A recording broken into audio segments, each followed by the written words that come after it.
Hello, Starshine. My name is Liz and this is my channel, Simsational Stories.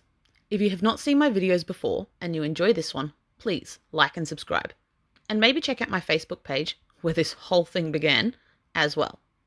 All relevant links are in the description below, and of course, if you're a Sims player and you'd like to download any of the characters featured in my stories, just search the hashtag Simsational Stories on the Sims 4 gallery. All original content is created by This Is Not Eric. Alrighty then. So, welcome. And what is up, Buttercup? Are you having a good day or a bad day? Whichever your answer, please allow me to distract you from your life and tell you a story, a Simsational story. Before I begin though, I'd like to issue this blanket content and trigger warning. The following story is just Sims, hey. I'm not going to apologise for treating them terribly, if that's what I've done.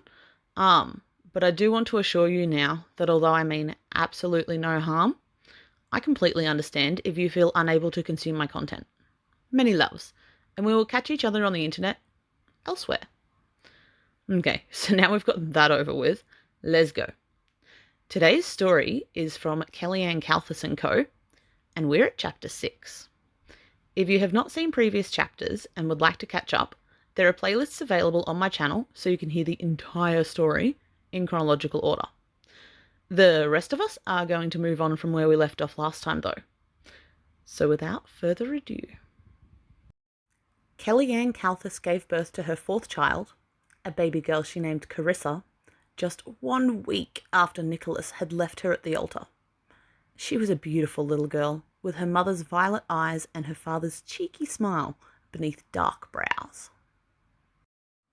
Now a single mother of 4 children she had never wanted, Kelly-Anne Kalthis was more unhappy than ever before. She almost never got time to go out, and her apartment, which had never really been great in the first place, was really starting to get run down.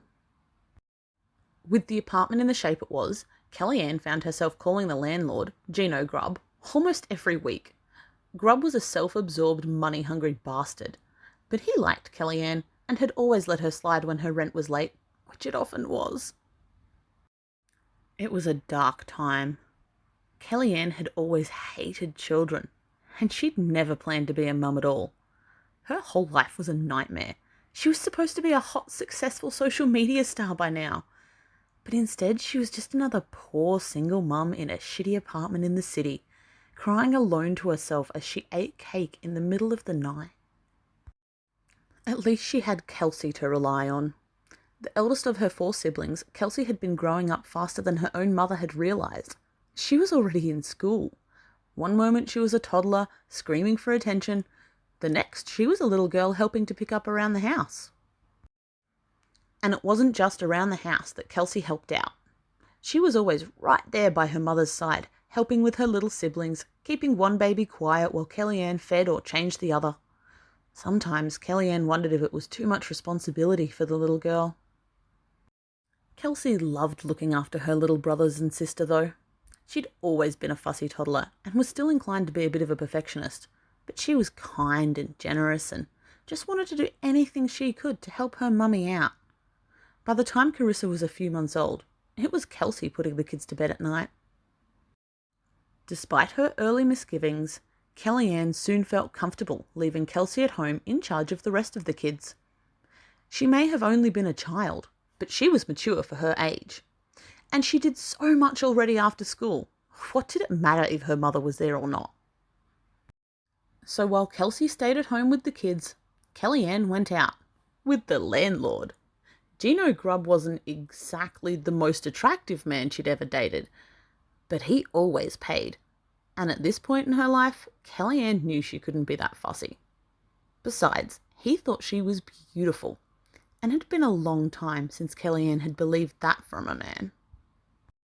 And as Kelly-Anne soon found out, there were certain fringe benefits of hanging out with Grubb.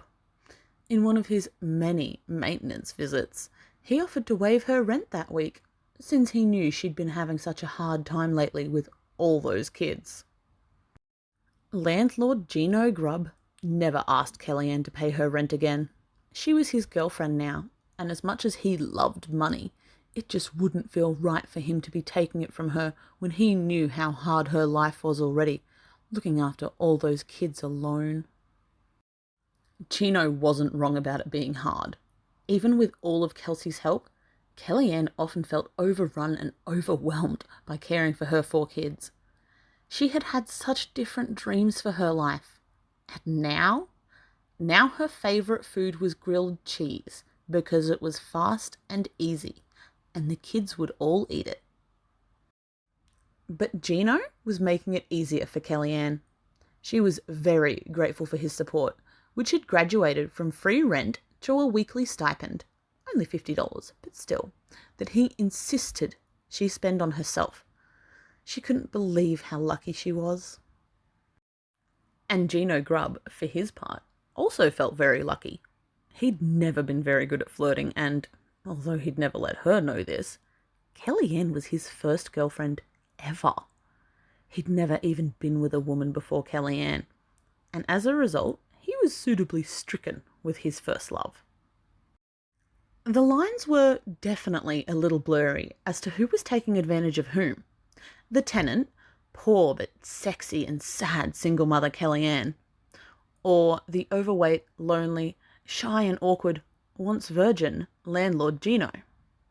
But in the end, it didn't matter. They were together now. And that brings us to the end of Chapter 6 of Kelly-Anne Kalthis & Co. If you've enjoyed this video, don't forget to like and subscribe so you can tune in soon to hear the next chapter. Or like I said, look us up on Facebook. Bye!